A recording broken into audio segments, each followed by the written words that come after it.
The day our perfect plan went spectacularly wrong started with what High Chancellor Grimtooth called a necessary demonstration of proper hierarchy, which, in my experience, is exactly the kind of phrase that precedes absolute disasters. Security Chief Razorfang Ironscale here, and I've been keeping the peace on Dominion Prime for 30 years. 6 arms, natural weapons that could slice through combat armor, and a healthy respect for beings who think they're cleverer than they actually are. Today I was about to learn that sometimes the cleverest being in the room is the one everyone underestimates. The plan was simple, elegant, and completely foolproof. Or so we thought. Dr. Holly Sunburst, the human xenobiologist who had been studying our apex predators for the past 6 months, was becoming a problem. Not because she was incompetent, mind you. Quite the opposite. The woman was so effective at her research that she was making our traditional control methods look primitive by comparison. The human has forgotten her place, High Chancellor Grimtooth had declared during our morning briefing. She needs to be reminded that knowledge without power means nothing. That expertise without authority is worthless. The High Chancellor was a massive dominator, 12 feet of scaled perfection, who had never met a problem he couldn't solve through strategic intimidation. His species had built an empire on the principle that might makes right, and humans challenging that worldview was problematic. "What did you have in mind, Your Excellence?" I asked, though I already suspected the answer would involve something spectacularly unwise. "A public demonstration. We'll parade our most dangerous apex predator through the research district. Show everyone, especially the human, what real power looks like. Remind her that all her clever theories mean nothing when faced with pure, unstoppable force. Pure, unstoppable force. Right. Because that approach had worked so well with humans in the past. The apex predator in question was Ragefang, a Titan Claw devastator that stood 15 feet tall and could level small buildings with casual swipes of his claws. We'd captured him 6 months ago after he'd destroyed 3 settlements on the Outer Rim, and he'd been our prize exhibit ever since. Ragefang was everything the Dominator Empire valued. Strength, aggression, and complete disdain for anything smaller than himself. He was also, according to Dr. Sunburst's research notes, exhibiting signs of severe psychological distress from prolonged captivity. But the High Chancellor wasn't interested in psychological assessments. He was interested in making a point. "The demonstration will take place in Research Plaza 7, he announced. "Maximum visibility, full ceremonial protocols, and make sure the human has a front row seat." Research Plaza 7, where Dr. Sunburst conducted her daily behavioral observations and where half the scientific community gathered for lunch. Perfect location for public humiliation, assuming everything went according to plan. Which, knowing humans, it absolutely wouldn't. I spent the morning coordinating security arrangements and trying to ignore the growing sense of dread in my secondary stomach. Something about this entire scheme felt wrong, but questioning the High Chancellor's judgment was a career-limiting move that often became a life-limiting move. The transport convoy arrived at precisely noon, accompanied by enough firepower to level a small city. 6 armored vehicles, 40 elite guards, and enough ceremonial pageantry to announce our intentions to anyone within 3 sectors. "Bit excessive for one predator, isn't it?" asked Captain Steelclaw, my second in command. "The High Chancellor believes in making impressions," I replied, watching the convoy arrange itself in the plaza with military precision. Dr. Sunburst was exactly where we'd expected her to be, sitting at her usual observation table, calmly eating lunch while reviewing data on her portable terminal. She looked up as the convoy arrived, her expression showing mild curiosity rather than the intimidation we'd been hoping for. Humans. Absolutely no sense of proper fear response. The ceremonial cage was magnificent, a work of art designed to showcase the Empire's power and technological superiority. Energy barriers that could contain a nuclear explosion, gravity manipulation fields that could crush steel, and enough redundant systems to make escape impossible. And inside that technological marvel, Ragefang paced with the restless energy of a born killer. The Titan Claw Devastator was everything apex predator legends were made of. 15 feet of muscle, fang, and concentrated lethality, covered in armored scales that could deflect starship weaponry. His claws could slice through battle tank armor like it was paper, and his bite force could crush reinforced battlesuits. He was, in short, the perfect demonstration of why smaller beings should respect their betters. High Chancellor Grimtooth stepped forward to address the assembled crowd, his massive form commanding attention through sheer physical presence. "Citizens of the Empire," his voice boomed across the plaza. "Today, you witness the natural order of the universe. Here stands the ultimate predator, the perfect killing machine. And here," he gestured toward Dr. Sunburst, "sits one who believes that knowledge can overcome nature, that understanding can defeat power." Dr. Sunburst looked up from her lunch with the same expression she might use for mildly interesting weather. "Behold the truth," the High Chancellor continued. "When faced with true force, all the theories and research in the galaxy mean nothing. Witness how even the most advanced minds must bow before pure, overwhelming strength." The ceremonial activation began. Energy barriers powering down in sequence, gravity fields disengaging, containment protocols switching from maximum security to controlled exhibition. The entire process was designed for maximum dramatic effect. Rajfang emerged from his cage like a force of nature given physical form. 15 feet of apex predator, every inch designed for maximum destruction, surveying his surroundings with the calculating gaze of a born killer. The crowd stepped back instinctively. Even trained security personnel felt the primitive urge to flee when faced with something that perfectly embodied evolutionary terror. But Dr. Sunburst remained seated, calmly finishing her sandwich. "Behold," High Chancellor Grimtooth announced triumphantly, "pure power in its most perfect form. Let all who witness this remember that strength, not knowledge, rules the universe." Rajfang turned his massive head toward the sound of the Chancellor's voice, golden eyes fixing on the Dominator leader with obvious recognition. For a moment, everything proceeded exactly as planned. Then, the Titan Claw Devastator's gaze shifted to Dr. Sunburst. What happened next would be debated in xenobiology journals for decades.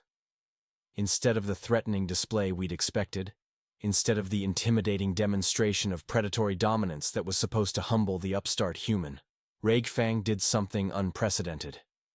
He approached Dr. Sunburst's table with careful, deliberate steps. And then he lay down. Not in submission, not in defeat, but in recognition.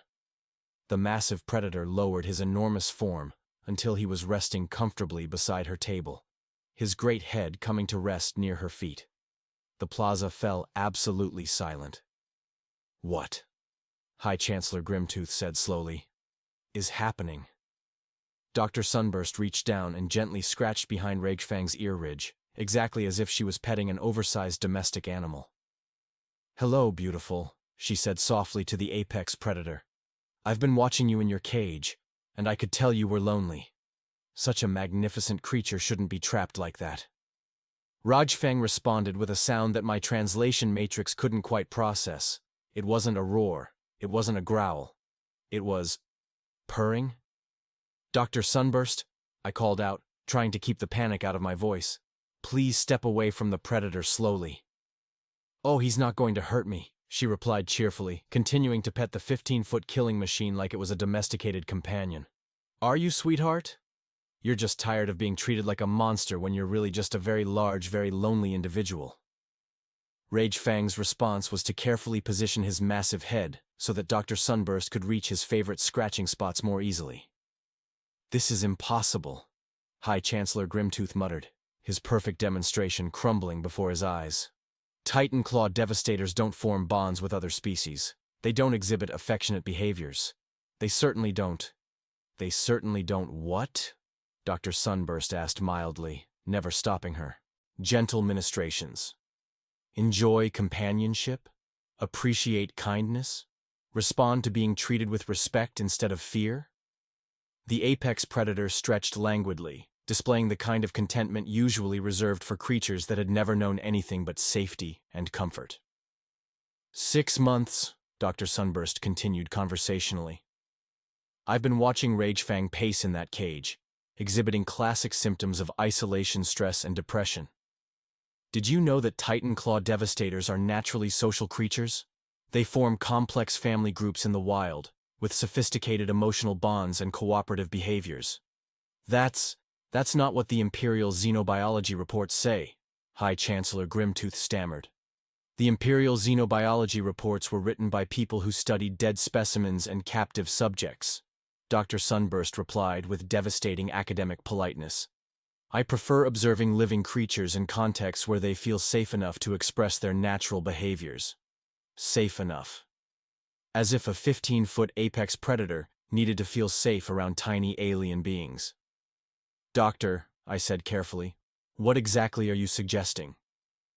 I'm suggesting that your perfect killing machine is actually a highly intelligent, emotionally complex individual who has been driven nearly insane by months of solitary confinement and hostile treatment.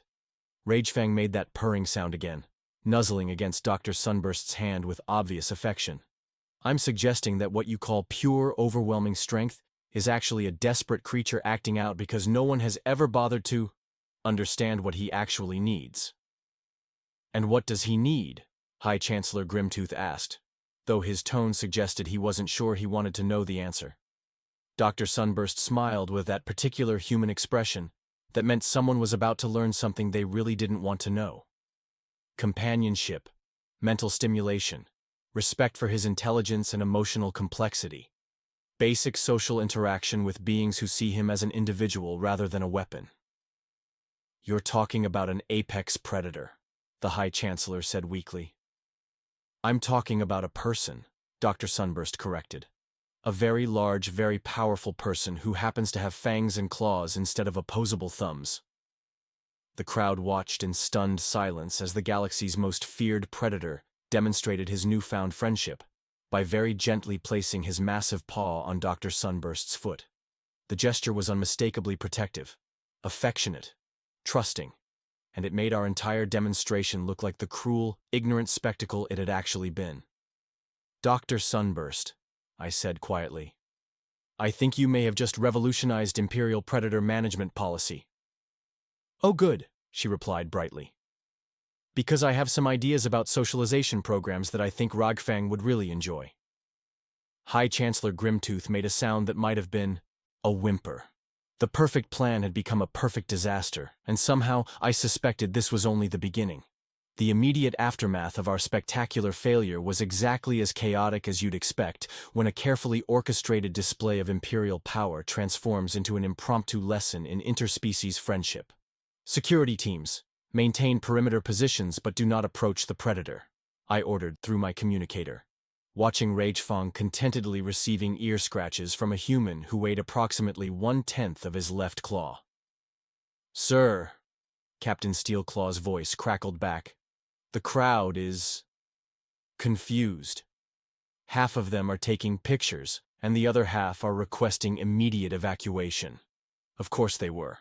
Nothing says imperial authority like your ultimate weapon choosing cuddle time over conquest. High Chancellor Grimtooth stood frozen in the center of the plaza, his massive form paralyzed by the complete destruction of everything he thought he understood about power dynamics. The Dominator leader's carefully planned demonstration had become a public relations nightmare of epic proportions. Perhaps, Dr. Sunburst suggested diplomatically, while continuing to pet the galaxy's most feared predator, we should discuss alternative approaches to apex predator management. I have some research proposals that might interest the Imperial Science Council. Research proposals. She was treating the collapse of our entire worldview as a networking opportunity. Doctor, I said carefully, what exactly would these alternative approaches involve? Well, for starters, proper social housing. Ragefang here has been in solitary confinement for 6 months. That's psychological torture for a naturally social species. No wonder he was exhibiting aggressive behaviors in captivity. Ragefang chose that moment to demonstrate his supposed social nature by rolling onto his side like an oversized domestic pet, exposing his armored belly for potential scratching opportunities. He's asking for belly rubs, I observed, with the kind of scientific detachment that comes from watching your entire career implode in real time. Titan claw devastators are highly tactile creatures, Dr. Sunburst explained, obligingly providing the requested belly rubs to a being capable of crushing armored vehicles. Physical contact is essential for their emotional well-being. Isolation drives them to desperation, which manifests as the aggressive behaviors that gave them their fearsome reputation. You're saying, High Chancellor Grimtooth spoke slowly, as if testing each word for potential career-ending implications, that our most dangerous predators are dangerous because they're lonely. I'm saying that your most dangerous predators are only dangerous when you treat them like monsters instead of individuals with complex emotional needs. The crowd had indeed split into two distinct groups, those frantically documenting this unprecedented display of human-predator bonding, and those calculating evacuation routes in case the situation suddenly turned violent. Commander Ironscale, came an urgent transmission from our orbital monitoring station. We're receiving priority communications from the Imperial capital. The High Council is demanding immediate status reports on the demonstration. Wonderful. Our local embarrassment was about to become an empire-wide incident. Tell them, I replied with the weary resignation of someone whose pension was about to evaporate, that the demonstration was educational, beyond all expectations. Dr. Sunburst looked up from her impromptu veterinary session with obvious curiosity. Oh, are we going to have visitors? Rajfang loves meeting new people. Don't you, sweetheart? The apex predator responded with another of those impossible purring sounds, apparently delighted by the prospect of expanding his social circle. High Chancellor Grimtooth's expression suggested he was contemplating the relative merits of immediate retirement versus voluntary exile to the Outer Rim. The Imperial delegation arrived 4 hours later in a convoy that made our morning's display look like a casual stroll through the park. 8 battlecruisers, enough firepower to glass a continent, and Admiral Doomstrike himself leading the inspection team. The Admiral was old-school Empire, the kind of being who believed that sufficient application of force could solve any problem in the known universe. This should be entertaining, I muttered to Captain Steelclaw as we watched the massive ships descend toward the capital landing platforms. Sir, should we attempt to prepare them for what they're about to witness? I looked across the plaza where Dr. Sunburst was currently teaching Ragefang how to play fetch, using a reinforced metal sphere designed for starship construction. The apex predator was retrieving the object with the enthusiasm of a domestic companion, his massive tail wagging with unmistakable joy. Captain, I don't think there's enough preparation in the galaxy for this. Admiral Doomstrike's entrance was everything you'd expect from someone whose career had been built on intimidating entire star systems into submission. 12 feet of battle-scarred authority, ceremonial armor that could deflect orbital bombardment, and an expression that suggested he'd rather be executing someone than investigating bizarre xenobiology reports. Security Chief Ironscale. His voice boomed across the plaza with the kind of authority that made seasoned warriors reconsider their life choices. Explain to me why I'm receiving reports that our most dangerous apex predator is playing games with a human research scientist. Well, sir, I began carefully. The situation has developed some unexpected complexities. Complexities? The Admiral's gaze fixed on Ragefang, who was currently demonstrating his newly learned trick of rolling over on command. Is that apex predator performing circus acts? Educational activities, sir. Dr. Sunburst has discovered that Titan Claw Devastators possess significantly higher intelligence than previously documented. Intelligence? Admiral Doomstrike's tone suggested that intelligence in apex predators was roughly equivalent to high treason. They're weapons, not scholars. Dr. Sunburst chose that moment to look up from her training session with bright enthusiasm. Oh, you must be the Admiral. Rajfang, come meet our new friend. The apex predator bounded over with obvious excitement, his massive form moving with surprising grace as he approached the Admiral's position. Instead of the threatening display everyone expected, Ragfang sat politely and extended one enormous paw in what was unmistakably a greeting gesture. Admiral Doomstrike stared at the offered paw with the expression of someone whose fundamental understanding of reality was experiencing catastrophic failure. He wants to shake hands, Dr. Sunburst explained helpfully. It's a social bonding ritual I've been teaching him. Very important for establishing trust relationships. Trust relationships, the Admiral repeated faintly. With an apex predator. With an individual who happens to be an apex predator, Dr. Sunburst corrected gently. There's an important distinction. High Chancellor Grimtooth, who had spent the afternoon in what could charitably be described as a catatonic state, finally found his voice. Admiral, the human has theories about predator psychology that contradict everything we know about natural hierarchies. Such as the radical notion that strength without compassion is just elaborate bullying, Dr. Sunburst replied cheerfully, never stopping her gentle scratching of Ragfang's massive head. And that true leadership comes from understanding and caring for those under your protection. The plaza fell silent except for Ragfang's contented purring and the distant hum of Imperial battlecruisers maintaining orbital positions. Doctor, Admiral Doomstrike said carefully, are you suggesting that our methods of maintaining order are insufficient? I'm suggesting that fear-based authority is inherently unstable because it requires constant enforcement. Respect-based leadership is self-sustaining because beings choose to cooperate rather than being forced to comply. And you've demonstrated this theory how? Dr. Sunburst gestured toward Ragfang, who was now lying comfortably beside her with his massive head resting across her feet in obvious contentment. 6 months of isolation and hostile treatment produced an aggressive, dangerous predator. 4 hours of kindness and respect produced a cooperative, affectionate companion. Companion, the Admiral said weakly. Friend, Dr. Sunburst corrected. Ragefang isn't my pet or my subordinate. He's my research partner. We're working together to develop better understanding between species that have traditionally viewed each other as threats. Research partner.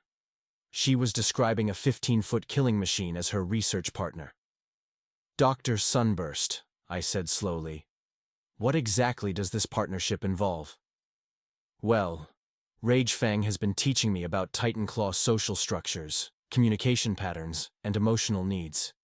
In return, I've been helping him process the psychological trauma from his captivity and developing cognitive exercises to keep his mind active. You're providing therapy to an apex predator? I'm providing care to an individual who needed help recovering from harmful treatment.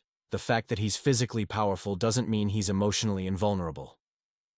Admiral Doomstrike watched as Ragefang gently nuzzled Dr. Sunburst's hand, seeking additional attention with the trust of someone who had never known betrayal. Doctor, the Admiral said quietly, what would happen if we applied these methods to other apex predators? You mean if you treated them as individuals deserving of respect rather than weapons to be controlled? Dr. Sunburst's eyes lit up with obvious excitement. The possibilities are incredible. Cooperative research programs, interspecies communication development, maybe even diplomatic protocols between traditionally hostile species. Diplomatic protocols, High Chancellor Grimtooth said with the tone of someone watching his entire worldview collapse in real time. Why not? If beings can learn to trust each other, they can learn to work together. Ragefang has already demonstrated problem-solving abilities that surpass some of our military strategists. The apex predator chose that moment to demonstrate his intelligence by very carefully using his claws to manipulate Dr. Sunburst's datapad, apparently reviewing the research notes they'd been compiling together. He's reading? Admiral Doomstrike observed with scientific fascination. Learning to read, Dr. Sunburst corrected. His visual processing is actually quite sophisticated. We're working on developing written communication protocols that could bridge the language gap between species. You're teaching apex predators to read. I'm facilitating educational opportunities for individuals who want to learn. The fact that they're apex predators is just a biological detail. The Admiral approached slowly, his battle-trained instincts warring with genuine curiosity as he observed the unprecedented display of interspecies cooperation. Ragefang looked up from the datapad and made a soft vocalizing sound that seemed directed specifically at the newcomer. What did he say? Admiral Doomstrike asked. He's asking if you'd like to see his progress on the mathematical puzzles we've been working on, Dr. Sunburst translated. He's quite proud of his computational abilities. Mathematical puzzles. An apex predator was proud of his mathematical achievements. Doctor, the Admiral said slowly. How many other dangerous species might actually be? Misunderstood individuals seeking proper treatment and educational opportunities? Well, based on my preliminary research, I'd estimate approximately all of them. All of them. Every apex predator in the Imperial bestiary might actually be a potential ally waiting for someone to treat them with basic decency. Admiral, I said quietly, I think we're looking at the complete restructuring of Imperial xenobiology policy. More than that, Admiral Doomstrike replied, watching Ragefang eagerly demonstrate his mathematical skills to an increasingly fascinated audience. I think we're looking at the complete restructuring of how we define strength, intelligence, and leadership. Dr. Sunburst beamed with that radiant human optimism that had apparently just revolutionized galactic civilization. Isn't learning wonderful? Just wait until you meet the other apex predators I've been corresponding with. They're all eager to participate in cooperative research programs. Other apex predators. She had been corresponding with other apex predators. Doctor, High Chancellor Grimtooth said weakly. Exactly how many dangerous creatures have you befriended? Oh, I don't think of them as dangerous. They're just individuals who needed someone to listen to them with respect instead of fear. 6 months later, I filed my final report as security chief and accepted my new position as director of interspecies cooperation. The Dominator Empire had transformed into the cooperative Commonwealth, with apex predators serving as ambassadors, researchers, and teachers, rather than weapons and trophies. Dr. Sunburst established the first galactic academy for interspecies understanding, where beings of all species learned together in an atmosphere of mutual respect and shared curiosity. Ragefang became the academy's first graduate student, earning advanced degrees in mathematics, philosophy, and conflict resolution. Admiral Doomstrike traded his battle fleet for a research vessel and spent his remaining years studying how cooperation achieved better results than conquest across 17 different star systems. And High Chancellor Grimtooth? He retired to a quiet life teaching kindergarten at the academy, where his natural authority proved remarkably effective at managing energetic younglings of various species. You know, Dr. Sunburst told me during our last progress meeting, I think the universe just needed someone to remember that strength and kindness aren't opposites. They're partners. Watching a former apex predator help alien children with their homework while their parents discussed peaceful trade agreements, I realized that sometimes the most revolutionary act is simply treating everyone with the dignity they deserve, even when they have fangs, claws, and the ability to level cities. Especially then. The transformation didn't happen overnight, and it certainly wasn't without its complications. 3 weeks after the Plaza incident, I found myself dealing with what our newly formed Crisis Management Committee euphemistically called integration challenges. Security Chief Ironscale, Captain Steelclaw reported through my communicator with barely controlled panic. We have a situation in the Imperial Archives. Dr. Sunburst's latest research subject has expressed interest in historical documentation. I paused in reviewing the morning's reports, which included requests from 17 different apex predator species asking to participate in educational programs. Define expressed interest, Captain. Sir, the Voidclaw Reaper that Dr. Sunburst has been working with has learned to operate the archive access terminals. It's currently reading through military conquest records from the past century, and it appears to be taking notes. A Voidclaw Reaper. 15-foot-tall creatures with natural stealth capabilities that made them invisible to most scanning equipment, claws that could slice through energy shields, and hunting instincts so refined they could track prey across multiple star systems. And now one of them was conducting historical research. What kind of notes? I asked, though I suspected I didn't want to know the answer. Analytical commentary on tactical effectiveness, resource allocation strategies, and what appears to be a comprehensive critique of our expansion policies. Sir, I think it's writing a doctoral thesis. Doctoral thesis. Of course it was. Where's Dr. Sunburst? In the archives with the Reaper, sir. They're collaborating on something called a comparative analysis of conquest versus cooperation in galactic development. The Reaper apparently has strong opinions about sustainable empire management.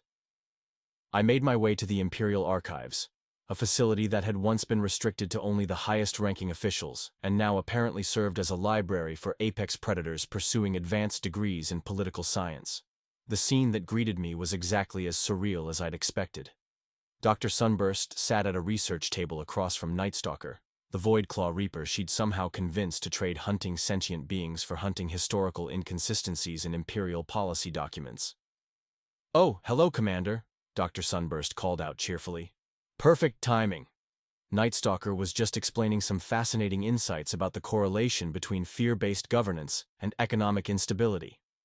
Nightstalker, a creature whose very name had once caused seasoned warriors to check their life insurance policies, looked up from a stack of historical documents and made a series of complex vocalizations. "He says," Dr. Sunburst translated, "that empires built on intimidation inevitably collapse because they spend more resources maintaining control than developing prosperity. He's calculated that the Dominator Empire could have achieved 3 times our current territory through peaceful trade agreements with half the military expenditure. The apex predator is critiquing our economic policies. He's offering constructive suggestions for improvement. Nightstalker has a natural gift for strategic analysis. Apparently, stalking prey requires the same kind of long-term planning and resource management that applies to galactic governance." Nightstalker made another series of sounds, gesturing toward a holographic display showing comparative economic models. "He's also concerned about the psychological welfare of our military personnel," Dr. Sunburst continued. "Constant preparation for warfare creates chronic stress patterns that reduce cognitive function and decision-making abilities. He thinks we should implement wellness programs. Recommended by a creature that had spent decades perfecting the art of silent assassination." "Doctor, how many other apex predators are currently conducting academic research?" "Oh, quite a few. Razorfang has been working on sustainable agriculture techniques. Bloodmaw is developing new approaches to conflict mediation, and Shadow Death has written a surprisingly thoughtful paper on early childhood education." Shadow Death. Writing papers on childhood education. "Sir," Captain Steelclaw's voice crackled through my communicator. "We're receiving urgent communications from Admiral Doomstrike. The Imperial Council is requesting immediate progress reports on the educational initiatives." Educational initiatives. That's what we were calling the complete restructuring of galactic civilization now. The communication link activated to show Admiral Doomstrike's concerned expression. Behind him, I could see what appeared to be a massive Thornback Annihilator reviewing architectural blueprints with a team of engineering specialists. "Commander Ironscale," the Admiral began, "I need to understand the scope of these developments. How many apex predators are currently participating in cooperative research programs?" "Sir, as of this morning's count, approximately 347 individuals representing 62 different species. And they're all peaceful?" "Sir, they're all intellectually engaged. Turns out that apex predators who are mentally stimulated and emotionally fulfilled have very little interest in random violence." "Commander, I'm looking at a Thornback Annihilator that has designed improved living habitats for 12 different species. It's proposing architecture that optimizes both defensive capabilities and psychological comfort. Should I be concerned?" "Sir, I think you should be impressed. Stellar has become our most requested consultant for planetary development projects." Admiral Doomstrike was quiet for several long moments. "Commander, what are the long-term implications of these changes?" I looked around the archives where former apex predators worked alongside Imperial researchers, their combined expertise producing innovations that neither group could have achieved independently. "Sir, I believe we're witnessing the emergence of the most advanced civilization in galactic history. When you combine human emotional intelligence with apex predator strategic thinking and Imperial organizational resources, the results are unprecedented." "And Dr. Sunburst is coordinating all of this?" "Dr. Sunburst is facilitating it, sir. The cooperation is entirely voluntary. These individuals choose to participate because they find the work intellectually rewarding and socially fulfilling." The Admiral nodded slowly. "Commander, I'm authorizing expansion of the program to all Imperial territories, if we can achieve this level of cooperation across our entire dominion." "Sir, We won't be a dominion anymore. We'll be a collaborative alliance of equals working toward mutual benefit. And that doesn't concern you? I watched Nightstalker explaining sustainable resource management principles to a group of fascinated economists, his deadly claws precisely manipulating delicate calculation instruments. Sir, I think concern is the wrong emotion. I think wonder is more appropriate. The communication ended, leaving me to contemplate the morning's schedule, which included a lecture on advanced mathematics by Ragefang, a workshop on interspecies communication led by Shadow Death, and a presentation on galactic trade optimization by a consortium of former apex predators who had apparently formed their own economic think tank. Dr. Sunburst, I said, as she reviewed Nightstalker's latest policy recommendations, do you realize that you've accidentally created the most powerful intellectual alliance in the known galaxy? I prefer to think of it as a really excellent study group, she replied with that devastating human modesty. Everyone learns better when they feel supported and valued. And what happens when other empires learn about our transformation? Well, she said thoughtfully, I imagine they'll either attack us out of fear or ask to join us out of curiosity. Either way, we'll have plenty of opportunities for continued learning and growth. Continued learning and growth. Faced with potential galactic warfare or expansion, she was excited about educational opportunities. 2 years later, the former Dominator Empire had become the center of the largest voluntary alliance in galactic history. 43 different civilizations had requested membership after witnessing the unprecedented prosperity and innovation that resulted from treating former enemies as potential collaborators. The Galactic Academy for Interspecies Understanding expanded into a network of research facilities spanning 17 sectors, where beings of all species worked together on projects ranging from faster-than-light communication to universal translation protocols. And at the center of it all, Dr. Sunburst continued her research with the quiet satisfaction of someone who had always known that the universe was full of individuals waiting for someone to treat them with kindness and respect. You know, she told me during our final meeting before I transferred to the new diplomatic corps, I think the most important discovery wasn't about apex predators at all. What was it?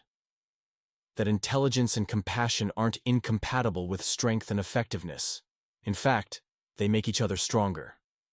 Watching former apex predators teaching courses in philosophy while their former captors learned better ways to organize society, I realized that sometimes the most revolutionary idea is also the simplest one. Everyone deserves to be treated like a person, even when they can level cities with their bare claws.